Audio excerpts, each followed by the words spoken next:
बिस्मिल्लाहिर्रहमानिर्रहीम। Second year biology chapter number 16 sport and movement के अंदर आज हम स्केलेटल सिस्टम के कुछ मेजर फंक्शंस पढ़ेंगे, यानी स्केलेटल सिस्टम के क्या क्या फंक्शंस हैं। सो ये आपको एक स्केलेटन नज़र आ रहा है, हम इसी से रिलेट करेंगे फंक्शंस को।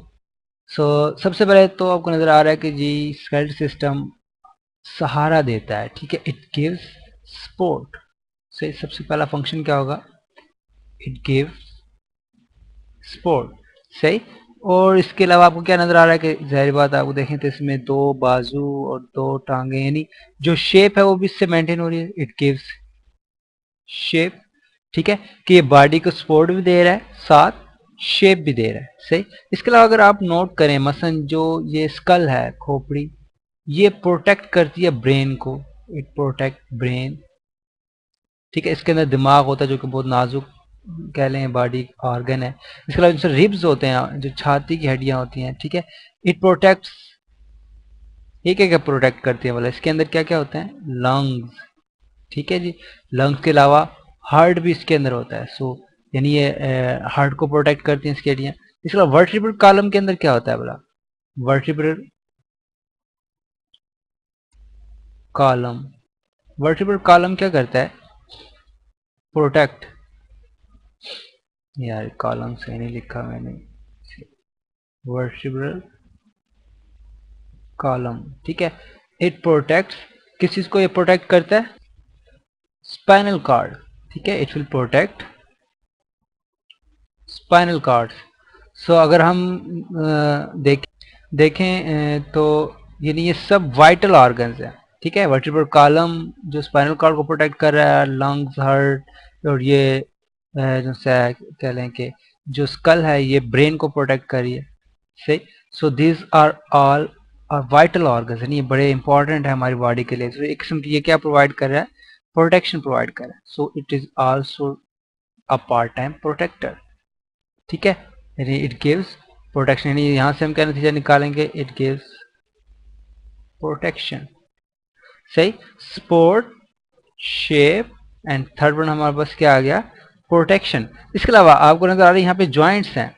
ठीक है, ये ज्वाइंट्स क्या, यानी जिस तरह फिंगर्स के ज्वाइंट्स हैं, या आपके ये नी ज्वाइंट, ये नी ज्वाइंट है, एल्बो ज्वाइंट्स हैं, ठीक है, शोल्डर ज्वाइंट्स हैं। ये ज्वाइंट्स क्या देते हैं, क्या प्रोवाइड करते हैं, दे प्रोवाइड अस मूवमेंट। ठीक है, तो चौथा फंक्शन क्या आ जाएगा कि दे प्रोवाइड अस मूवमेंट, यानी इन जॉइंट्स की वजह से इनके साथ यानी मसल्स अटैच हुए होते हैं। ठीक है, एक्सटेंसर और फ्लेक्सर, हम पढ़ेंगे आगे जाके मसल्स के बारे में भी। मसल्स जो से हैं वो इन जॉइंट्स के ऊपर मूवमेंट क्रिएट करते हैं। सही, तो इसके अंदर भी स्केलेटन का बहुत बड़ा रोल है। इसके अलावा जो बोन्स है ना, इसके अंदर कैल्शियम फास्फेट स्टोर होता है, PO4, कैल्शियम फास्फेट। इसके अंदर कैल्शियम यानी कह लें कि साल्ट के तौर पर मौजूद होता है, तो साल्ट्स के अंदर आयंस होते हैं। ये आयंस होम्योस्टेसिस के अंदर भी रोल प्ले करता है, यानी मिनरल होम्योस्टेसिस कह लें कि इसमें कैल्शियम, फास्फोरस, सोडियम भी बाज को इसमें अटैच होता है। ठीक है जी, सोडियम की प्रोपोर्शन भी होती है इसके अंदर इस तरह। तो ये सोडियम एंड पोटाशियम भी थोड़ा बहुत शामिल होता है। ठीक है, सोडियम और पोटाशियम, तो इस तरह आयंस की होम्योस्टेसिस के अंदर इसका रोल होता है। ठीक है, कि ये स्टोर कर लेता है। सही। आयंस या मिनरल्स की होम्योस्टेसिस के लिए भी बोन्स का रोल हो जाएगा। आयंस होम्योस्टेसिस या मिनरल भी कह सकते हैं, मिनरल होम्योस्टेसिस। ये कौन सा फंक्शन हो जाएगा, पांचवा फंक्शन हो जाएगा। सही। इसके अलावा जो बोन्स होती है ना, इसके सेंटर के अंदर, ठीक है, एक बोन मैरो होता है। ठीक है, इस बोन्स के अंदर क्या होता है, bone marrow. What is this, मैं इससे लिख देता हूँ। यहाँ पे बोन मैरो में क्या होता है, कोई आइडिया है, नहीं। ब्लड सेल प्रोडक्शन होती है, ब्लड सेल प्रोडक्शन। कि आपका जो खून बनता है वो हड्डियों के गूदे के अंदर बनता है। ठीक है, जो हड्डियों का गूदा होता है उसके अंदर सेल जो से बनते हैं, आरबीसीज भी उसी में बनते हैं, और जो डब्ल्यूबीसीज, वाइट ब्लड सेल्स होते हैं, प्लेटलेट्स वगैरह, ये सब इसी के अंदर बनते हैं। तो ये इसका छठा फंक्शन हो जाएगा कि ये ब्लड बनाने में भी मदद करता है। Major functions of skeletal system ने क्या क्या पढ़े, सबसे पहले तो ये कि सपोर्ट दे रहा है। ठीक है, जाहिर बात आपके सारे स्ट्रक्चर को फ्रेमवर्क प्रोवाइड कर रहा है, और इस फ्रेमवर्क से आपको एक शेप मेंटेन होगी। ठीक है, यानी आप उसी स्केलेटन के ऊपर ही आपकी सारी शेप होगी। उसके बाद फिर हमने देखा ये प्रोटेक्ट कर रहा है, मतलब ब्रेन जो सा है, स्कल जो सा है वो ब्रेन को प्रोटेक्ट करती है। फिर रिब्स या जो छाती की हड्डियां होती हैं ये लंग्स और हार्ट को प्रोटेक्ट कर रहे होते हैं। वर्टेब्रल कॉलम जो है वो स्पाइनल कार्ड को प्रोटेक्ट करता है, ठीक है, स्पाइनल कार्ड सिंगल होता है वैसे, ये निकाल देता है, सही, स्पाइनल कार्ड को प्रोटेक्ट कर रहा है। सो इस तरह प्रोटेक्शन प्रोवाइड कर रहा है। इसके अलावा इसके अंदर मूवमेंट, यानी जो जॉइंट्स होते हैं, ठीक है, जॉइंट्स के साथ मसल्स अटैच होते हैं, वो इनकी मूवमेंट करते हैं, जैसा नी जॉइंट हो गया, एल्बो जॉइंट्स हैं, रिस्ट जॉइंट है, या फिर फिंगर्स के जॉइंट्स होते हैं, ठीक है, ये मूवमेंट क्रिएट करते हैं। और फिर इसमें हमने देखा जी मिनरल होम्योस्टेसिस, यानी इसके अंदर कैल्शियम फास्फेट होता है, सोडियम पोटाशियम इसके अंदर स्टोर होते हैं। सो अगर ब्लड में ज़्यादा हो मिनरल्स तो वो इसके अंदर स्टोर कर दिए जाते हैं, ठीक है, और अगर ब्लड को ज़रूरत हो तो इसमें से निकाल लिए जाते हैं, तो मिनरल होम्योस्टेसिस में रोल प्ले करेगा। और लास्ट वन जो फंक्शन पड़ा हुआ ये कि जो बोन्स का सेंट्रल पोर्शन होता है, जो अंदर वाला हिस्सा होता है, ठीक है, उसे बोन मैरो कहा जाता है, और बोन मैरो के अंदर ब्लड सेल्स बनते हैं, सही। और जो स्केलेटल सिस्टम और ब्लड सेल्स वगैरह ये सब कनेक्टिव टिश्यूज के अंदर आते हैं, सही। तो आगे हम पढ़ते हैं आगे मजीद इसके बारे में, सही। सो ये स्केलेटल सिस्टम के मेजर फंक्शन हो गए। अब हम चलते हैं इंडोस्केलेटन की तरफ। सो ये आपको डायग्राम नजर आ रही है। अच्छा, इससे इंडोस्केलेटन क्यों कहा जाता है, why it is Indo, so it is present inside, ठीक है। या इनसाइड से क्या मराता है, इट इज नॉट विजिबल, ठीक है, इसे आप ऐसे आंखों से देख कर नहीं बता सकते कि कहाँ पे स्केलेटन मौजूद है, सही। सो it is present inside of the body, और ये यूजली नजर नहीं आता, हालांकि इसी स्केलेटन की वजह से हमें सारी शेप मिलती है बॉडी को, लेकिन ये फिर भी आपको बाहर नजर नहीं, इसलिए इसे हम इंडोस्केलेटन कहते हैं। तो इस इंडोस्केलेटन जो बेसिकली ये बना होता है, ये इसके दो पार्ट होते हैं, यानी वन इज बोन, ठीक है, जो कि बहुत हार्ड होती है, ठीक है, and second one is cartilage, जिसे नरम हड्डी भी आम जुबान में कहा जाता है, ठीक है, इसे आप चबा भी सकते हो, जबकि जो हड्डी होती है ये कभी भी नहीं, इसे चबाना बहुत मुश्किल होता है, बहुत हार्ड होती है, सही। और दूसरा कार्टिलेज है। सो बोन और कार्टिलेज की मजीद डिटेल में जाने से पहले हम पहले इसको क्लासीफाई करते हैं, यानी ये दोनों किस में आते हैं, कनेक्टिव टिश्यूज के अंदर, ठीक है। अगर आपको एनिमल टिश्यूज याद हो तो उसमें चार किस्म के थे, मसलन एपिथेलियल टिश्यूज था, मसल्स थे, कनेक्टिव टिश्यूज थे, और नर्व टिश्यूज थे, सही। तो ये कनेक्टिव टिश्यू की कैटेगरी के अंदर है, bones and cartilage both comes in the connective tissues. और ये दोनों सेल से बने होंगे, both consist of the cells. आगे सेल्स की बात करते हैं हमसे, बोन कौन से सेल से बनेगी, कार्टिलेज कौन से सेल, वो हम आगे जाके बात करते हैं। इससे पहले इंडोस्केलेटन और एक्सोस्केलेटन के दरमियान एक बड़ा इंटरेस्टिंग सा आपको मैं कंपैरिजन देता हूँ। मसलन आपने इसके बारे में जानते हैं, ये कहाँ आपने देखा हो किसी मूवी के अंदर, सो नहीं पता तो मैं चले बता देता हूँ, it is present in the terminator, ठीक है। टर्मिनेटर की सीरीज अगर आपने देखी हो तो उसके अंदर इसी तरह का, यानी मैन मेड इस शक्ल का हीरो होता है, ठीक है, और उसके अंदर इस तरह का ढांचा होता है जो कि लोहे का बना होता है, सही, और ये भी काफी पावरफुल होता है। सो टर्मिनेटर हो गया, और दूसरी तरफ इसको आप मे भी जानते हो, इट इज आयरन मैन, ठीक है, आयरन मैन है। और ये दोनों बहुत हिट मूवीज गई हैं, ठीक है। दोनों में फर्क क्या है बेसिकली, ये जो सा टर्मिनेटर है it is an example of endoskeleton, ठीक है, कि इसमें जो हीरो होता है उसके अंदर ये मशीन सारी फिट होती हैं, सही, यानी बेसिकली उसके अंदर हड्डियां वगैरह नहीं होती, बल्कि उसके अंदर ये सारी मशीन होती है जिसके ऊपर सिंपल कवर होता है गोश्त का, सही। जबकि आयरन मैन में क्या है कि ये एक्सोस्केलेटन है, ठीक है, दिस इज एक्सोस्केलेटन, कि ये इसकी बॉडी के अंदर नहीं होता बल्कि बाहर होता है, यानी ये जो सा कवर इसने पहना हुआ ये उतार सकता है इसे, सही, सिंपल अगर ये उतार देगा सिंपल ह्यूमन बन जाएगा, और जब ये पहन लेता है तो इसके अंदर काफी पावरफुल पावर्स आ जाती है, ठीक है, और मूवीज शायद आपने देखी हूँ। सो यहाँ से आप भी अंदाजा लगा सकते हैं कि जो इनसाइड होता है, यानी जो बॉडी के अंदर प्रेजेंट होगा उसे इंडोस्केलेटन कहेंगे, और जो बॉडी के बाहर होगा वो एक्सोस्केलेटन होगा, सही। सो एक्सोस्केलेटन इससे पहले हम पढ़ चुके हैं, इंसेक्ट्स के अंदर होता है, वो सारी डिटेल्स हम कवर कर चुके हैं, सही। सो अब हम चलते हैं जी इंडोस्केलेटन के अंदर। सो इंडोस्केलेटन के अंदर दो पार्ट से हमने बात की कि एक है bone, first one is bone, second one is cartilage. अच्छा, इस बोन और कार्टिलेज को आप फील भी कर सकते हैं। मसलन अगर आप नोज पे अपने सामने वाले हिस्से पे हाथ रखेंगे तो आपको ये आपसे हिला सकते हैं, ठीक है, आपको फील होगा कोई नरम चीज है अंदर। लेकिन जो जो आप हाथ ऊपर लेके जाएंगे, ठीक है, अपनी पेशानी की तरफ, तो आपको फील होगा आगे कोई सख्त हिस्सा शुरू हो गया है। सही। सो ये दोनों कह लें कि स्केलेटन का पार्ट है, ठीक है। जो पहले वाली हड्डी थी ये कार्टिलेज है जो आपको नीचे नजर आ रही है। सही। और ऊपर वाली हड्डी जो सी है, सॉरी, ऊपर वाला जो पार्ट है इसे हम बोन कहेंगे। सही। कार्टिलेज नरम हड्डी को क्या कहा जाता है? नरम हड्डी, यहाँ पे मैं लिख देता हूँ, ठीक है। और ये सख्त हड्डी होती है। से आप दिखेंगे क्या हड्डी चलो खैर, सो ये कार्टिलेज और बोन्स का दरमियान। सो बोन से स्टार्ट करते हैं। सो बोन सबसे पहले तो ये है, सख्त होती है, इट इज हार्ड, रिजिड, ठीक है। हार्ड भी, सख्त, हार्ड, रिजिड होती है। इसके अलावा फाइब्रस होती है जिसके अंदर फाइबर। चले हम बोन्स का स्ट्रक्चर देख लेते हैं। मसलन ये एक बोन है, ठीक है, जिसके अंदर इनको क्रॉस सेक्शन भी आपको नजर आ रहा है। सो इसके ऊपर एक लेयर होती है, ठीक है, जो कि पेरियोस्टियम कहलाती है। अब आपने यहाँ पे नाम नहीं रखने जहन में, लेकिन ये कि फिर भी आपको आइडिया होना चाहिए कि सबसे पहले बोन के ऊपर एक सख्त सी लेयर होती है पेरियोस्टियम के नाम से, हार्ड कवरिंग होती है। सही। फिर इसके अंदर कह लें कि एक स्पेसिंग होती है, ठीक है, जिसके अंदर क्या मैं क्या किस तरह होनी, पोरवस सी होती है, ठीक है, स्पॉन्जी, ऐसे हम क्या कहेंगे, पोरवस इनसाइड, ठीक है। पेरियोस्टियम से क्या मुराद है कि हार्ड आउटसाइड, के बाहर से हड्डी बहुत सख्त महसूस होती है लेकिन अंदर से उसके अंदर छोटे छोटे सुराख होते हैं और अंदर ब्लड वगैरह होता है। पोरस साइड के ऊपर क्या होता है, ब्लड वगैरह होता है, ठीक है, ब्लड कैपलरीज होती हैं इसके अंदर। सही।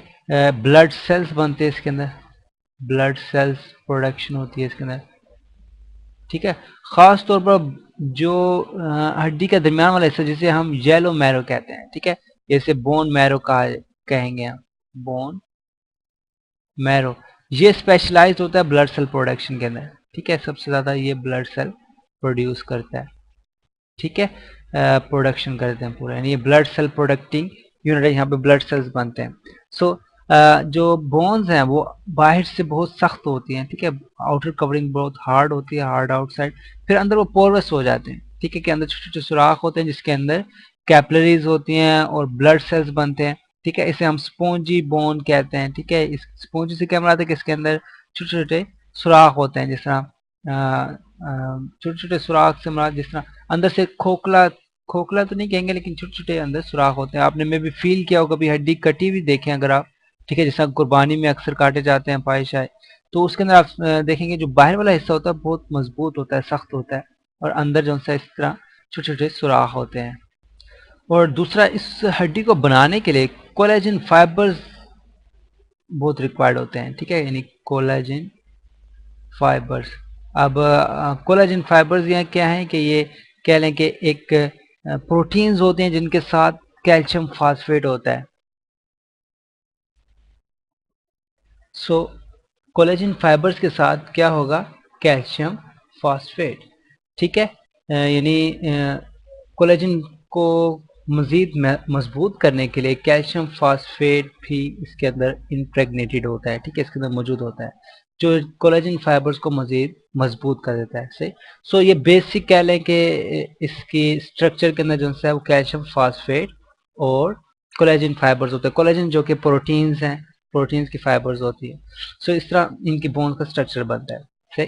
सो इसमें क्या बोन्स में हमने क्या देखा, आउटसाइड हार्ड, इनसाइड पोरस, यानी इसके अंदर छोटे सुराख होंगे, ठीक है, खाली खाने होंगे छोटे छोटे, और सबसे सेंटर के अंदर बोन मैरो जहाँ पे ब्लड सेल प्रोडक्शन हो रही होती है। अब हम देखते हैं यानी ये इसके अंदर कितने किस्म के सेल्स होते हैं। सो बोन के अंदर यूजुअली 3 किस्म के सेल्स होते हैं, ठीक है। एक तो स्टेम सेल है, ठीक है, फर्स्ट वन, इसे ओस्टियोप्रोजेनेटर सेल भी कहते हैं या फिर इसे स्टेम सेल भी कहते हैं। सही। स्टेम सेल क्या होता है, ये ऐसा सा डिफ्रेंशिएट होता है, ठीक है। आप कहेंगे डिफ्रेंशिएट से क्या मुराद है कि जो स्टेम सेल है ना, ये ब्लड सेल भी बन सकता है, इस तरह काफी सेल्स बन सकते हैं स्टेम सेल से। लेकिन स्टेम सेल ऐसा ऐसा जब कह लें कि बोन सेल की तरफ जाएगा, सबसे पहले ऑस्टियोब्लास्ट बनता है जो कि इमेच्योर फॉर्म है इसकी, इमेच्योर, और ये फिर ओस्टियोसाइट बनता है जो कि इसकी मेच्योर फॉर्म है।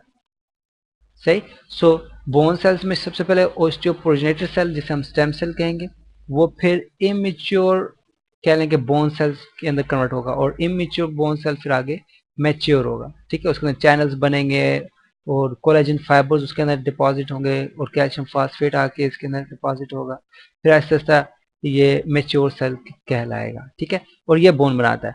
जबकि इसके चौथा जो सेल है ये ओस्टियोक्लास्ट है, ये बोन डिजॉल्विंग सेल है।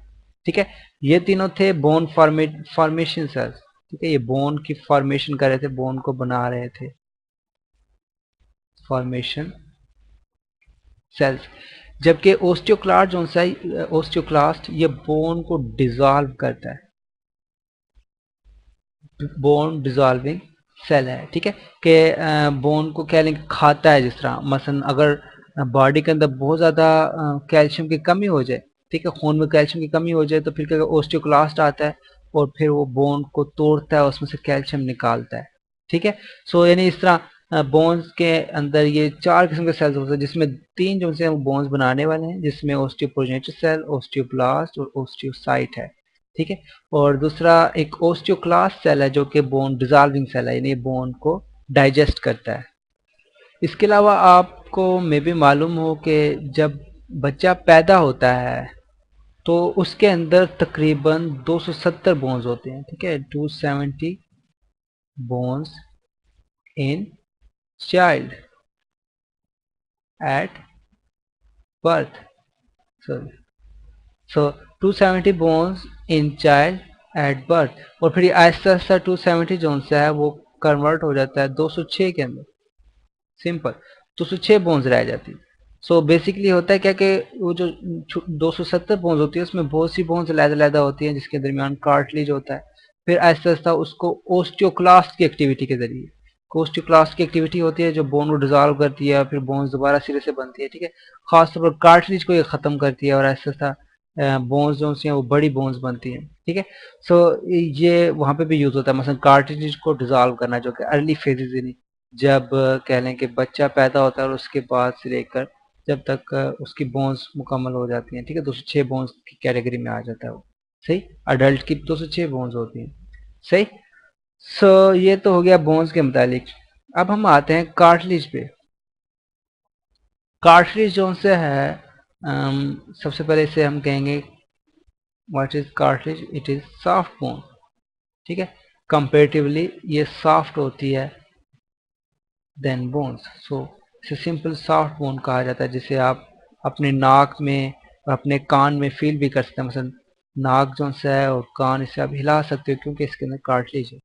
इसके अलावा ये फ्लेक्सिबल्स होती हैं। ठीक है, सबसे पहली प्रॉपर्टी तो होगी ये सॉफ्ट होती हैं। ठीक है, इसके अलावा ये फ्लेक्सिबल हैं। फ्लेक्सिबिलिटी आप वैसे भी नोट कर सकते हैं, मतलब नाक को छेड़कर या कान को छेड़कर आपको फील होगा जिस तरह कोई चीज़ है जो यानी इजीली बेंड हो सकती है। ठीक है, इसे आप मोड़ तोड़ सकते हो, जबकि हड्डी ऐसा नहीं कर सकती। ठीक है, जो ऊपर हम पढ़ चुके हैं वो उसके अंदर ये एबिलिटी नहीं है। सही, सो इसके अंदर फ्लेक्सिबिलिटी होती है। और इसमें मजे की बात है कि इसके अंदर ब्लड वेसल्स नहीं होती, blood vessels are not present, blood vessels are not invade. ठीक है, ब्लड वेसल्स होती हैं लेकिन वो इसके अंदर नहीं हो सकती, नॉट इनसाइड कह लो, कि कार्टिलेज के अंदर ब्लड वेसल्स नहीं होती। सही, इसलिए अगर आप सर्दियों में महसूस करते होंगे जिस तरह आपके जो सा नाक है वो ठंडी हो जाती है या आपके कान ठंडे हो जाते हैं, क्यों? क्योंकि उसके अंदर ब्लड वेसल्स होती ही नहीं है। ब्लड वेसल्स नहीं होंगी तो ज़ाहिर पता है उसका उस एरिया का टेम्परेचर इजीली डिक्रीज हो सकता है। ठीक है, उसका टेम्परेचर कम हो सकता है। सही, खास तौर पर नोज हो गया या फिर ईयर हो गए। सही, इसके अलावा ये कॉन्ड्रोसाइट से बने होते हैं। जिस तरह ऊपर हमने ओस्टियोसाइट्स पढ़ा था बोन्स के लिए, इसके अंदर कौन से सेल्स होंगे, कॉन्ड्रोसाइट। ये आपको साइड में नजर भी आ रहा है, तो उसमें भी एक कॉन्ड्रोब्लास्ट होता है। ठीक है, जो इससे पहले स्टेम सेल आएगा, स्टेम सेल कॉन्ड्रोब्लास्ट बनाता है, कॉन्ड्रोब्लास्ट से फिर कॉन्ड्रोसाइट बनता है। सही, और ये लिखो ना, इसकी कह लें कि कैरेक्टरिस्टिक सेल मेम्ब्रेन है। ठीक है, इसके अलावा इसके अंदर भी कोलेजन होता है। ठीक है, collagen is also there, collagen, लेकिन ये सॉफ्ट टाइप का होगा। ठीक है, सॉफ्ट किस तरह होगा कि इसके अंदर कैल्शियम फास्फेट कम होगा, COPO4 ये लेस कंसंट्रेशन में होगा, लेस प्रेजेंट, ठीक है। यानी कोलेजन फाइबर होगा सिंपल, लेकिन उसके अंदर कैल्शियम फास्फेट कम होगा, जिसकी वजह से उसके अंदर सख्ती नहीं आएगी, वो अकड़ नहीं आएगी जिस तरह के बोन्स में मौजूद है। सो ये हो गया कार्टिलेज का थोड़ा बहुत इंट्रोडक्शन। हमने कहा फ्लेक्सिबल है, ब्लड वेसल्स नहीं होंगी, कॉन्ड्रोसाइट से बना हुआ है। अब हम इसकी टाइप्स देखते हैं। सो वैसे तो तीन टाइप्स बनती है इसकी, एक इलास्टिक कार्टिलेज है, फिब्रो कार्टिलेज, हेलिन कार्टिलेज, सही। सो आपके बुक के अंदर दो ही टाइप्स गिवन है, यानी फिब्रो और इलास्टिक कार्टिलेज को उन्होंने कंबाइन कर दिया, सही। इलास्टिक और फिब्रो कार्टिलेज जो सबसे ज्यादा पाया जाता है, ठीक है, सॉरी ये कम पाया जाता है। सो ये लेस प्रेजेंट होता है, कहाँ कहाँ होगा, मसलन आउटर पिनाई ऑफ ईयर, ठीक है, ईयर में होगा ये, नोज में आ जाएगा, ठीक है। एपिग्लॉटिस इससे बनता है। एपिग्लॉटिस के अलावा अब ये इंटरवर्टिब्रल डिस्क होती हैं, ठीक है। अब इसका मे भी आपको आइडिया हो ना हो, लेकिन हम आगे पढ़ेंगे कि वर्टिब्राई जो से होते हैं, ठीक है, रीढ़ की हड्डी के अंदर छोटी छोटी हड्डियां होती है जिसे हम वर्टिब्राई कहते हैं, उसके दरमियान एक इंटरवर्टिब्रल डिस्क होती है, ये भी इसी से बनी होती है, इंटरवर्टिब्रल। अब स्पेलिंग मिस्टेक हो तो माफ कीजिएगा, इंटरवर्टिब्रल डिस्क इससे बनी हुई होती हैं, सही। सो इसकी वैसे अमाउंट कम होती है बॉडी के अंदर, जो ज्यादातर होता है ना कार्टिलेज, वो हेलिन कार्टिलेज होता है, ठीक है, और ये जॉइंट्स में पाया जाता है, जॉइंट्स में। सो बॉडी के अंदर जितने भी जॉइंट्स है उसके अंदर हेलिन कार्टिलेज आपको मिलेगा। सो ये यहाँ पे क्या करता है कि फ्रिक्शन को रिड्यूस करता है, ठीक है। जब जॉइंट्स मूव करते हैं जाहिर बात है, तो उसमें जो सडन शॉक्स होते हैं उनको एब्जॉर्ब करता है, और काफी फंक्शंस हैं जो हम बाद में पढ़ेंगे, सही। इसके अलावा हाइलन कार्टिलेज आप यहाँ पे देख भी सकते हैं, मसलन ये एक जॉइंट है, नी जॉइंट इसकी, ये ऊपर वाली बोन है, ये नीचे वाली बोन है, फिर इन दोनों का यहाँ पे जॉइंट बन रहा है। सो ये बीच में एक लेयर है, ये हाइलिन कार्टिलेज की होती है, ठीक। सो जब बाज दफा सुना होगा आपको कि जोड़ों की बीमारी होती है लोगों को, तो उसमें ये होता है कि कार्टिलेज डिजेनरेट हो जाती है, कि उधर से खत्म होना शुरू हो जाती है, जिसकी वजह से हड्डियां आपस में टकराती हैं और बहुत पेन होता है। खैर वो हम आगे जाके पढ़ेंगे क्या क्या डिजीजेज हैं, लेकिन यहाँ पे मेन चीज फोकस करने वाली क्या है कि ये हेलिन कार्टिलेज जो कि इसकी जॉइंट्स के अंदर मौजूद है। सो हम रिवाइज कर लेते हैं आज हमने क्या क्या पढ़ा। सो स्टार्टिंग फ्रॉम स्केलेटन, उसके फंक्शंस हमने पढ़े थे, तो हमने कहा जी कि it provide support, it provide shape, protection provide करता है, मूवमेंट, इसके अलावा मिनरल होम्योस्टेसिस के अंदर रोल था, और ब्लड सेल प्रोडक्शन, ठीक है, बोन मैरो इन्वॉल्व था। फिर हमने इंडो स्केलेटन और एक्सोस्केलेटन का थोड़ा कंपैरिजन देखा कि इंडो इनसाइड होगा बॉडी के, और एक्टो आउटसाइड, सॉरी एक्सो आउटसाइड होगा। फिर इसको हमने कंपेयर किया, ठीक है, मॉडर्न हीरोज के जरिए। तो उसमें टर्मिनेटर जो सा था वो इंडोस्केलेटन की कैटेगरी में आता है, और आयरन मैन जो सा वो एक्सोस्केलेटन की कैटेगरी के अंदर हमने डाला था। और फिर हमने कहा जी के जो स्केलेटन, इसमें दो पार्ट होते हैं, एक बोन एंड कार्टिलेज। बोन को सख्त चीज होती है, ठीक है, और कार्टिलेज जो है वो नरम चीज होती है, ठीक है। इन दोनों को आप फील भी कर सकते हैं अपने नोज में, सही।